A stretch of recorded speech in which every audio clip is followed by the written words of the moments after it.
Hey everybody. Futures right now ahead of the market open.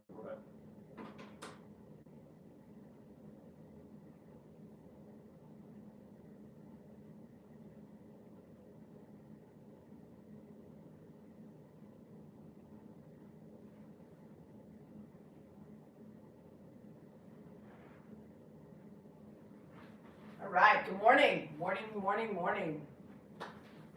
And we love getting up early on Mondays to get going for Monday morning mobility. And let me just turn this out. Hang on.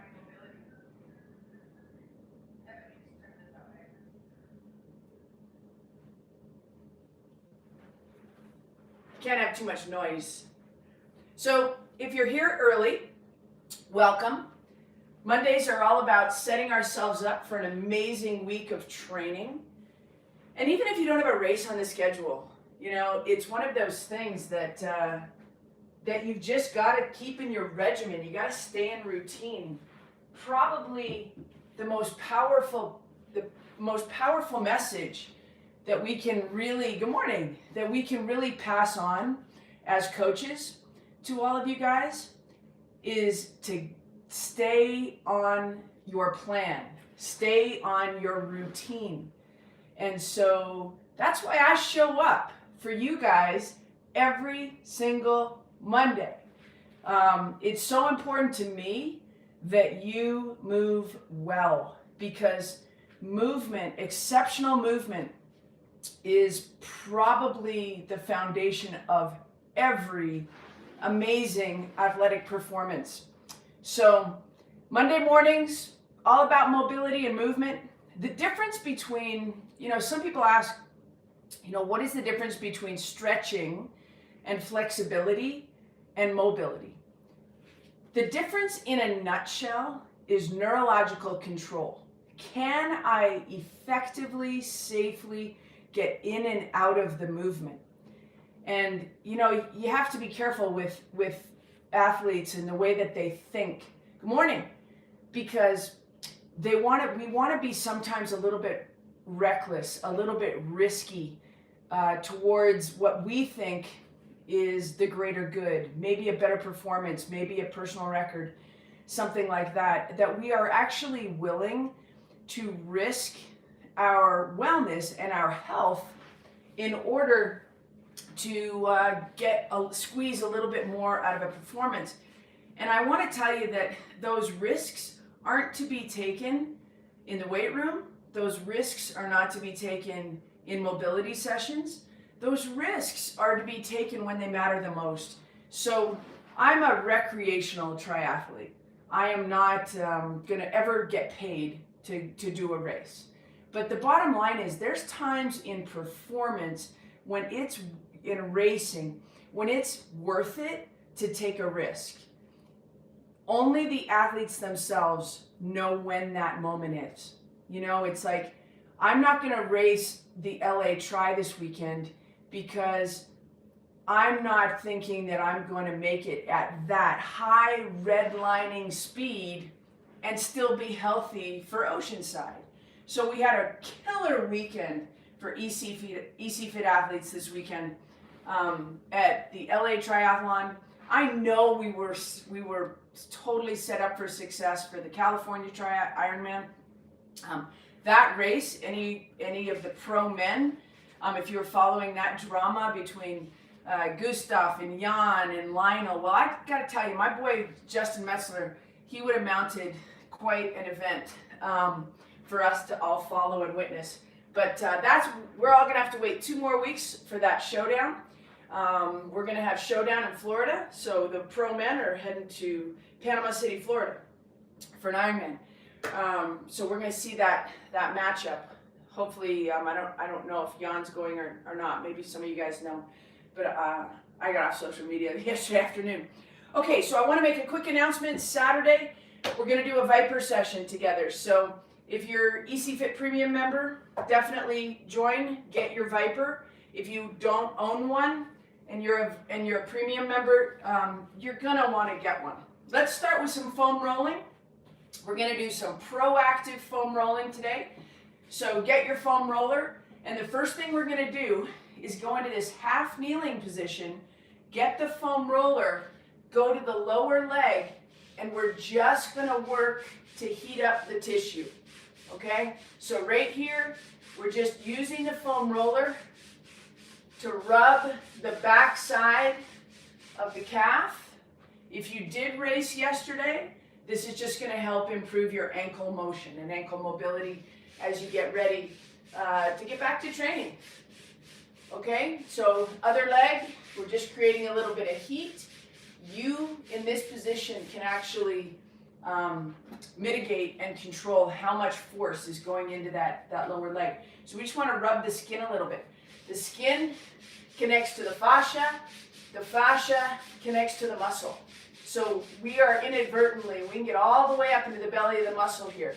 Get in the medial aspect, high end, proximal medial, okay? And then get into the lateral aspect and take that all the way down into that, right above that Achilles tendon. And you could even give him a little rub down there. Just warm up that Achilles tendon just a little bit. Let's do the same thing on this side. We're going to go medial, inside of the calf muscle, and just kind of rub through the belly of the muscle. And let's go through the lateral aspect.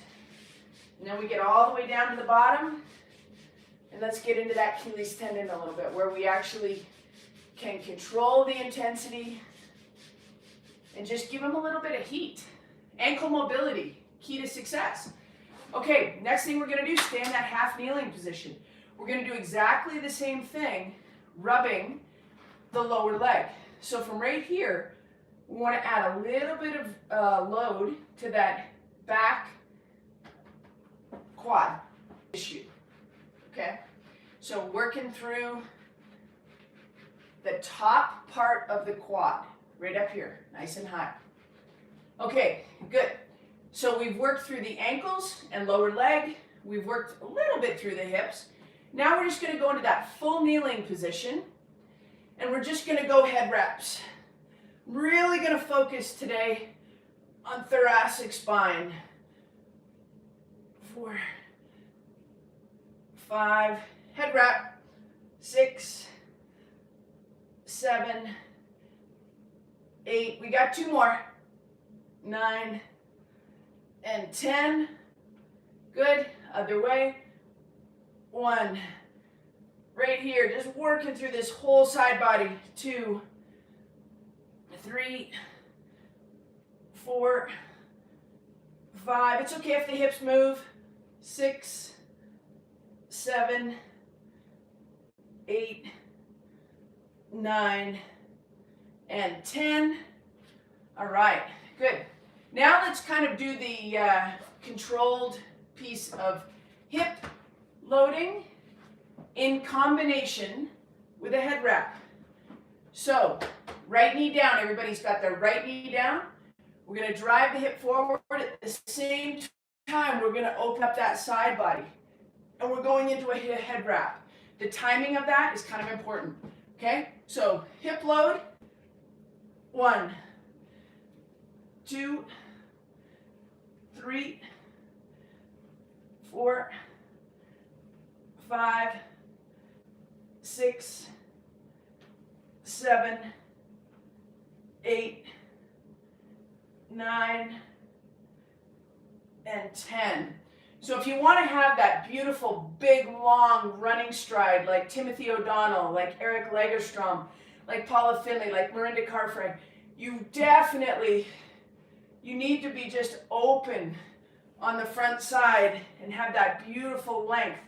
Emma Pallant, Brown, everybody who focuses on thoracic spine mobility is going to have a much more efficient and economical run stride. The easier it is to move, the easier it is to run. And if you happen to have some talent, you could probably run fast. Good and good. All right. So I've got a new position, half kneeling. We'll call it lateral half kneeling. So right here, you're going to be down on your left knee, put your right leg straight out to the side. We're going to work a little bit of adductor, inner thigh. The inner thigh, guys, attaches to the lats and through to the thoracic spine. So, and it attaches through the thoracolumbar fascia, through the pelvic floor, and it's usually a contralateral connection. So, with that inner thigh being tight or not as mobile as we want it to be, it can inhibit some of that beautiful arm swing and that upper back movement. So let's go into a half kneeling lateral position, and we're just going to push the hips back and push the hands forward. So from a side view for you guys, I want your foot flat on the ground, push your hips back, hand forward, back nice and straight, spine nice and straight. We're going to go 10 of those. Push your hips back, hands forward as a counterbalance. 2, 3, 4, 5. Keep your head strong position. 6. Push those hips back. 7. If you had a good weekend of training, you should feel a little bit of inner thigh stretch here. 8. 2 more. 9. 1 more. And 10. Let's hit the other side. Okay? Push the hips back. 1. 2. Hands to the front. Long arms straight back. 3. 4. See if you can straighten out that foot a little bit. You'll start feeling when your straight leg is when your foot is forward, you might feel a little bit of tension in that lateral aspect of the lower leg. That's a good thing. Good. 7, 8, 9, 1 more, and 10. Okay, we're going to work out of that same position. We're going to go right knee down, left leg out. This time, 2 hands to the ground, okay? 2 hands to the ground. Right knee is down. Everybody make sure your right knee is down on the ground, because for cueing, it's going to matter. We're going to go into that 2 hands on the ground position. Push the hips back a little bit. If the left leg is straight, the left arm is going to reach underneath. If the left leg is straight, the left arm is going to reach underneath. 2. You're going to feel that probably through your SI joint a little bit. Push. 3. We're just going to go 5 of those. 4. Push your hips back when you do this. 1 more. And 5. Good. Okay. Change legs. Left knee down. Right leg out. Right foot internally rotated just a little bit. Hands to the ground. Right here, strong head position. Right leg is straight, so right arm is reaching under. Hips go back. Push your hips back. 1. Push your hips back. 2. 3. Good. 4. Good. And 5. Nice, guys. Let's go one more time with that. Other side, right knee down, 2 hands to the ground. When we go 2 hands to the ground, I want to spread those fingers out as well, okay? So spread the fingers out, left leg is out, push your hips back. That's the first movement. This could be an exercise all on its own. Just pushing the hips back, working on that hip hinge, making sure that the upper back stays nice and straight and strong, okay? All right, left leg is straight, left arm glides underneath, push the hips back. 1, 2, we're only doing 5, 3, 4, 1 more, and 5. Good. Same thing other side. Last week I talked a little bit about staying warm while you're doing mobility. That's why I'm wearing a fleece today. I'm in my house, I'm in my basement gym, so I'm assuming you're at home somewhere where it's a little bit warm, but if you're doing this outside, please keep the tissue nice and warm. It keeps it supple. Spread the fingers out, right leg nice and straight. We're reaching underneath. Push the hips back. 1, 2, 3, 4, one more, and 5. All right. From here, let's do a little foundation training. We're going to go, I want to work with the breath a little bit. So I'm coming in a little bit closer. And the first thing I want to do is teach you guys about the measuring sticks. It's like being in Hawaii, one of my favorite places to be. Although I'll never probably live in Hawaii. I love Boulder. Okay, thumbs in the bottom rib. So put your thumb on the bottom rib. Put your pinkies on your hip bones. Tuck 3 fingers under. This is your measuring stick. When we talk about thoracic spine mobility, we really want to talk about breath and how effective and beautiful your breath work is. So having these measuring sticks to ensure that as you expand your rib cage, big inhale, fill your lungs, feel your rib cage, and expand your rib cage. As you exhale, we want to knit your stomach together as you exhale to ensure that you do not collapse into the breath, okay? So, using your measuring sticks, thumbs on your bottom rib, let's go into a full kneeling position. Make sure your feet are ever so slightly outside of your knees. Thumbs on the bottom rib, pinkies on the hip bones, tuck 3 fingers under. Push your hips into a slight hip hinge. Tuck your chin back, and then lift your chest to reach your chin.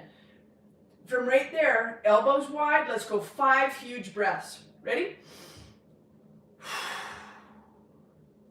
Expand your rib cage. This is thoracic spine mobility. Big inhale.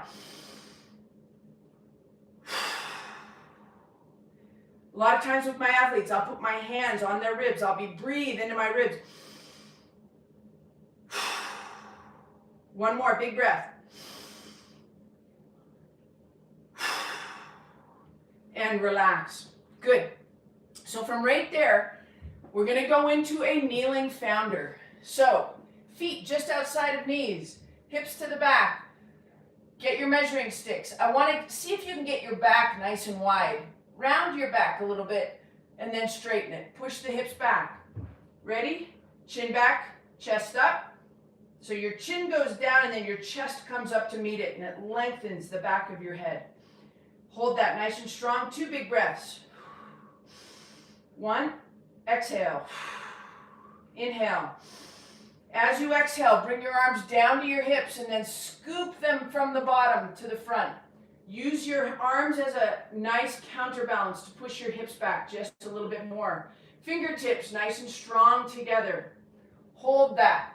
Push your hips back even further. As you push your hips back, lift your hands just a little bit higher. If your low back starts talking to you, don't leave the pose. Stay right there. Push your hips back, hands high. Don't try to tuck your tailbone and get away from it. Just breathe into it. This is how we get stronger. You're in a very safe position. Just stay here. 2. 1 more big breath. And then come right back out of that. All right. We're going back to the foam roller. I want your foam roller down on the ground. You're going to lay face down on the foam roller with your upper leg, your femur, perpendicular. And we're going to foam roll that inner thigh, also known as your adductors. So your knee will be as high as your hip, and that foam roller needs to be perpendicular, a perfect X on the femur, and you can work it through the belly of this muscle. But most of us, if you're a runner, you're going to get that right down in the medial aspect inside quad and work that all the way down to the knee. If it hurts, take a little bit of pressure off and really control the discomfort of this foam rolling. Try not to let it creep above a 7. It can be uncomfortable. I think my biggest controversy these days is foam rolling. Should it hurt? It should be a little uncomfortable if the tissue is cranky, right? But you don't want it to hurt. Like all this crying while you're foam rolling, in my opinion, not good. And some people might be able to make a course or a case for, oh yeah, it's good. You're crying, you're getting better. And I just disagree with that so much. So right there is definitely spicy on me. I did some downhill running this weekend because I was born to downhill. Not uphill. I'm a bigger athlete. I'm about 6 feet tall, 145, uphill. But man, I'll come screaming by you on the downhill. Okay, just keep going. That's why I keep working on my agility and my fast twitch as well, because as I get older, I can take advantage of that. Work through that medial aspect. So once we've done a little bit of that tissue release there, then we want to work into the adductors. Okay, so we just did a little bit of tissue release. Let's get onto that sticky mat. I love that nice wide position. And we're just going to put the hands on the hips. Keep that knee in because this adductor needs to be friends. So right adductor needs to be friends with left glute. Left adductor needs to be friends with right glute. So that little rotation, keep this knee in. Keep this knee in. Don't want to be all floppy to the side. That would be bad. Keep that knee in. In. If you have questions or comments, definitely put it in the comments box. I'll come back to you later today and answer or address questions or controversies, criticisms, or whatever you got for me. Nice, easy gliding. And as we were doing that, we're just gently reaching to the knee. Let's make it airplane arms. This time, we're not gliding, we're going to rotate. So, push the hips to the back, airplane arms, rotate. Left arm to right foot, come back up. Push your hips back. Other side. 2, we got 10 of these. Push your hips back. 3, it's very Jack LaLanne. Those of you young ones, he is the father, the founding father of organized exercise and gymnastics and performance. He's amazing. He lived a wonderful long life, mentor for many of us in the business. But he just did stuff like this to help his body move better. He didn't know he was so ahead of his time. Good. Now we just renamed it functional training. And I just am like, no, it's just mobility, it's movement. It's beautiful, human movement. Shake that out. We're going to go back to some more of those big windmills. Nice wide stance. Arms, airplane arms. Push your hips back. When you push your hips back, keep your back so nice and straight. Okay? Arms out, hips back. 10 reps. 1, 2. So simple. 3, 4, 5, 6, 7, 8, 9, and 10. All right. One of my favorite mentors as a performance coach is a guy named Mark Verstegen. Some of you may know that name, but Mark started a company called Athletes Performance. It is now called Exos Performance, and he just said the best tagline ever: simple things done savagely well. And I just thought that was such a good way to say that. Okay, so we're going to get into kind of a crab position here, butt on the ground, feet outside of your hips. And we're going to drop into a 90-90. We call it that because it's 90 degrees on one knee, 90 degrees on the other knee. And the shoulder can kind of come with it if you want. But the most important thing on this 90-90 is that your feet are wide enough that this back knee does not cross the midline of the body. So if you had a plumb line straight down your pubic symphysis, you would not cross it. So we're just going to drop one hip in, then the other hip in. And just be very gentle with this. Drop in, drop in. Another great friend of mine, Melody Fairchild, one of the best runners to come out of Boulder. I think she came out in the early 90s, mid 90s, went to the University of Oregon, has a story for sure. But she talks about running floppy and running happy. And I kind of always equate running floppy as just being really mobile and relaxed while you can still engage your nervous system to produce power and force. So floppy to me means I'm in control of my movement, but it's relaxed. And I can just smoke down hills like crazy. Or I can relax in my uphills, you know? And it's just, it doesn't look tense, it looks relaxed, it looks floppy, and it looks happy. All right, now, let's take that happy hips. Right here, we're gonna drop the right knee in, take the right hand all the way across, and it's gonna pull this right hip across, and we're kind of into a big left hip stretch. So just across, and then open. And then the other side, left hip goes down, left arm across, which pulls the left arm across, and you may feel that in your right hip. If your right hip is nice and relaxed, you may feel that in your low back. But just be gentle with this. So right here, right hip, right knee down, flops to the middle, right hand reaches across. I definitely get a left hip stretch, but I don't get a right hip stretch. Interesting. I actually get this through here. Good. Drop that right knee down. Right hip is going to come across. This is called hip decoupling. Those of you who train with me regularly know that hip decoupling is a big part of my programming, and it just keeps those hips rotating and floppy, nice and easy. Good. I'm going to do one more of those. Drop in, reach across. Drop in, reach across. Okay, we're going to take one more extension of this movement into a nice long upper body. Feet are up. We're doing the same lower body. So we drop into the 90-90, but then we're going to pull this whole rib cage across as well as the arms. Right there, you can definitely feel, that'll be your psoas muscle that you feel right there. Take it all the way to the other side. Drop that knee down. Do not cross the midline. Roll the rib cage.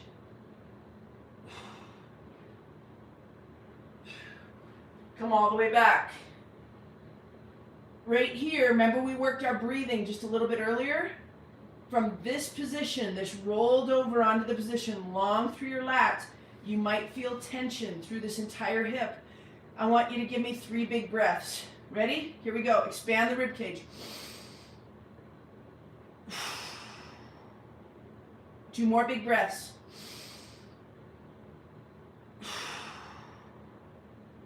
One more big breath.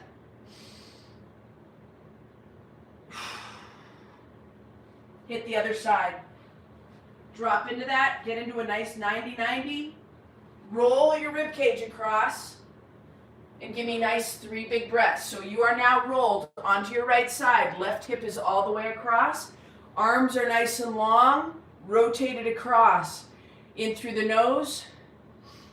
Expand the rib cage. Out through the mouth. In through the nose. Expand the rib cage. One more time. And exhale. Good. All right, slowly bring yourself out of that position. That should have created a lot of space. One of my biggest cues that I use when I'm coaching is give me space. So we want to reach up, inhale, expand the rib cage. I want you to work on that all week. Put your hands on your ribs and feel that they're moving.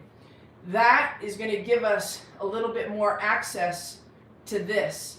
If you can find a tree branch to hang from or a pull-up bar, I have never been a big pull-up fan. I'm having an ongoing dilemma or dialogue with one of my athletes right now.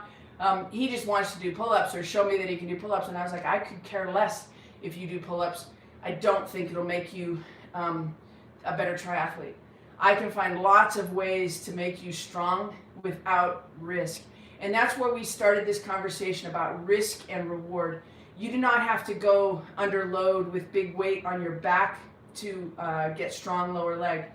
You do not have to lift heavy straight bar deadlift or even hex bar deadlift to become a better, faster athlete. You can use science, systems, science, and tools in order to really dive into becoming the best version of yourself that you can, win a lot of races, get a lot of PBs, and just keep getting better at any age. Thanks for coming to Mobility Monday. I will see you hopefully on Saturday. For those of you that weren't here earlier, check out my YouTube page. On Saturday, I'm going to show you why I think everybody in my world should buy a Viper. This is a 4K Viper. Everybody that I've ever worked with has wanted, like some of my stronger athletes, oh, I'll get a 6K.